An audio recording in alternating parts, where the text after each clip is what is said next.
सिमेज, सबसे ज्यादा छात्र, सबसे ज्यादा गोल्ड मेडल्स और सबसे ज्यादा प्लेसमेंट्स। Call now. और अगली सीट जिसकी हम चर्चा करेंगे वो है बख्तियारपुर की सीट। जी। क्या कह रहा है बख्तियारपुर, क्या आ रही है बख्तियारपुर की? देखिए, अब आप बख्तियारपुर पर आ गई, पहले बिहार शरीफ पर थी जी। नालंदा नीतीश कुमार का। हाँ, और लेकिन बिहार शरीफ नहीं है नीतीश कुमार का। हाँ, बिहार शरीफ नहीं है नीतीश कुमार का। जी। अब बख्तियारपुर जहाँ के वोटर हैं नीतीश कुमार, गांव भले कल्याण बिघा है। पहली बार हनौर से चुनाव जरूर जीते, लेकिन परवरिश तो बख्तियारपुर में ही हुई। और आपको जानकर आश्चर्य होगा कि बख्तियारपुर में आरजेडी की जीत है। बिल्कुल। नीतीश कुमार जहां पले बढ़े, जहां वोट देते हैं, वहां 2020 में आरजेडी ने जीत हासिल कर ली। अनिरुद्ध यादव आरजेडी के 89,483 मतला का चुनाव जीते थे। और रणविजय सिंह बीजेपी वाले 68,811 मतला का चुनाव हार गए थे 20,672 मतों से। और आपको जानकर और दंग हो जाएंगी कि 2015 में जब नीतीश कुमार महागठबंधन के साथ थे, तब यहाँ आरजेडी हार गई थी। अच्छा। तब यहाँ आरजेडी हार गई, हार गई थी। तब बीजेपी वाले रणविजय सिंह चुनाव जीत गए थे। रणविजय सिंह चुनाव जीत गए थे और उन्हें 61,496 मत आया था। और अनिरुद्ध यादव जो अभी विधायक हैं, वह हारे थे, उन्हें 53,594 मत आया था, 7,902 मत। लेकिन तब यह संजोग बना था कि रणविजय सिंह बीजेपी वाले बिना नीतीश कुमार के रहते हुए भी चुनाव जीत गए थे, क्योंकि एक जितेंद्र यादव, राघोपुर का भी एक इलाका था, मतलब गंगा के उस पार का इलाका, काला दियारा जिसे कहते हैं, तो वह भी बख्तियारपुर के विधानसभा क्षेत्र में है। तो जितेंद्र यादव, जिसे लोग हेलीकॉप्टर वाला के रूप में जानते हैं, वह चुनाव लड़ गए थे और 11,000 मत उन्होंने काट लिया था आरजेडी का करीब। तो आरजेडी का मत थी। ठीक है। तो अब क्या है कि 2025 में अनिरुद्ध यादव तो आरजेडी से फिर तय मानिए फाइनल। लेकिन रणविजय सिंह जो 2020 में हारे, 2015 में जीते थे, क्या उन्हें टिकट फिर से मिलेगा?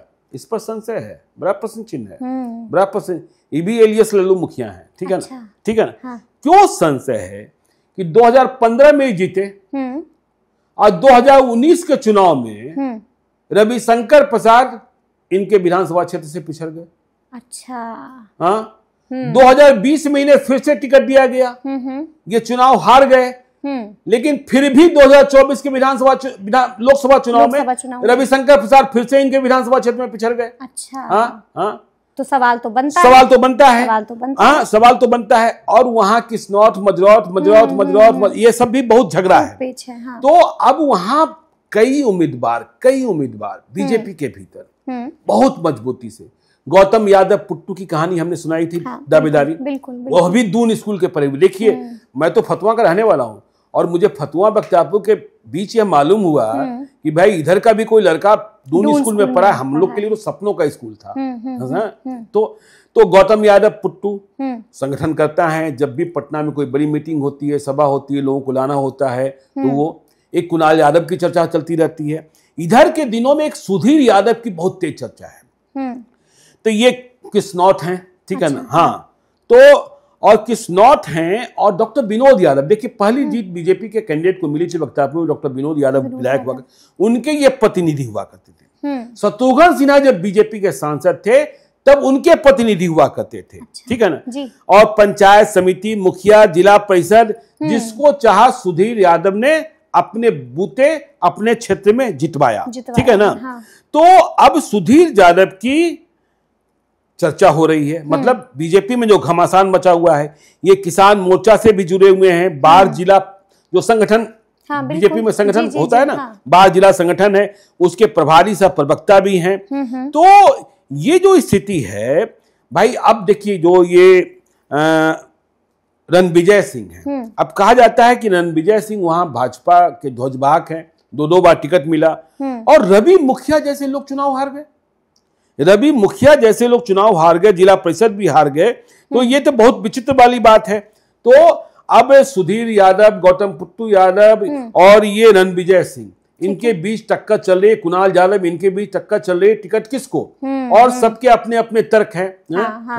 अब और वहां देखिए, किसको टिकट मिलेगा, इसमें संगठन की भूमिका तो है ही, फैसला करना है। दिलीप जायसवाल हैं, सम्राट चौधरी हैं, भिखूभाई दलसानिया हैं, विनोद तावड़े हैं, और नागेंद्र जी हैं, और रविशंकर प्रसाद और ऋतुराज सिन्हा की भी दिलचस्पी तो इधर है ना। बिल्कुल है, पटना साहिब। तो यहाँ ये मसला फंसा हुआ है कि भाई इनका जो परफॉर्मेंस है रणविजय सिंह का, इसको कसौटी पर तौला जा रहा है कि आपको हम टिकट देते हैं, आप चुनाव हार जाते हैं। 2015 में इसलिए जीत गए क्योंकि एक जितेंद्र यादव खड़ा हो गया। और अब रविशंकर प्रसाद 2019 में भी पिछड़ गए, 2024 में भी पिछड़ गए। तो बख्तियारपुर में भाजपा के टिकट को लेकर अभी घमासान की स्थिति है, घमासान की स्थिति मची हुई है। देखना होगा कि आगे क्या कुछ होगा। लेकिन अब हम जिक्र करेंगे चिराग पासवान का भी। चिराग पासवान बिहार में एक्टिव हुए, लेकिन इन दिनों हम देख रहे हैं कि एक बार फिर से शांत हो गए हैं चिराग पासवान। क्या चल रहा है चिराग पासवान के मन में? अमित शाह के साथ हुई मीटिंग के बाद थोड़े खामोश हो गए हैं। अमित शाह ने कहा है कि थोड़े शांत रहिए, लेकिन अरुण भारती समय समय पर, लेकिन अब वो भी शांत हो गए, नहीं आ रहा है। हाँ, चेतन आनंद वाला याद है ना। वो लास्ट वही था। हाँ, लास्ट वही है। तो चिराग पासवान मुझे लगता है कि एनडीए में ही रहेंगे, और फिर से हम कह रहे हैं कि उनकी सीटें 20 से 25 है। 20 से 25 वह 30 चाहते हैं, लेकिन स्थिति ऐसी बनती हुई दिखाई पड़ती नहीं है। स्थिति ऐसी बनती हुई दिखाई पड़ती नहीं है क्योंकि अब तक जो जानकारी है, मैं कई दिनों तक दिल्ली में भी था, कि 205 और 38 का फार्मूला है। 205 बीजेपी जेडीयू और 38 में चिराग पासवान, जीतन राम मांझी और उपेंद्र कुशवाहा। तो 20 से 25 में 22 हो जाए, 23 हो जाए। 22-23 के बाद भी जीतन राम मांझी और उपेंद्र कुशवाहा को समझाना बहुत कठिन है। इसलिए 25 नहीं पहुंच सकता है। 30 भूल जाइए। हाँ, 30 भूल जाइए। और इस बात को फिर से स्पष्ट कर दिया गया है कि नीतीश कुमार का ही नेतृत्व है। तो इधर के दिनों में आपने देखा होगा कि वह शांत है। थोड़े बीमार भी थे, चल रहे थे। टाइफाइड हो गया था। तो खामोश हुए हैं। और उनका शायद तर्क यह भी था कि यदि अभी से हम कह दें कि हमें इतनी ही सीटों पर लड़ना है, तो हमारे साथियों का क्या होगा? बिल्कुल। हमारे कार्यकर्ताओं का क्या होगा? तो मनोबल टूट जाएगा। और अब उनके साथ रहने वाले कई जो अपने हैं, उनका भी मनोबल टूटता हुआ दिखाई पड़ रहा है।